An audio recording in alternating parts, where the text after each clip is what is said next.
আপনি নিরপেক্ষ দৃষ্টি দিয়ে বলেন, আজ বাংলাদেশে যারা জীবিত তাদের সামনে কোরআনের আলোচনা করা এখন কি সহজ না কঠিন? কঠিন।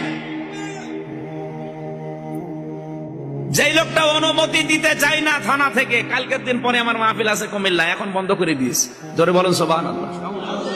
অথচ ওই ওসি, ওই এসপি, ওই ডিসি, ওই এমপির মা মারা যাক, আমারে ডাক দেন, হুজুর কোরআন পড়ে দিন। ওরে বেটা, যাদের কোরআন শোনানোর দরকার ছিল তাদের তো তুমি বন্ধ করে দিলে, আর তোমার মা মারা গেছে, এখন কোরআন পড়ে দাও। আপনি কেন না বললো আমি জানি কেন।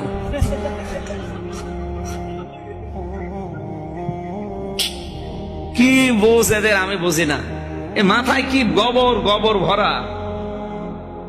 এই আয়াতগুলো একটু শোনে না, যে ওয়ানসালনা ইলাইকা যিকরা লিতুবায়্যিনা লিন-নাস। হে নবী, আপনি যখন ব্যাখ্যা করবেন, বিশ্লেষণ করবেন, তখন সামনে যারা আছে ওরা যেন জীবিত মানুষ হয়। কি মানুষ? আর আপনি জীবিত মানুষদেরকে কোরআনের তাফসীর শুনতে দেন না।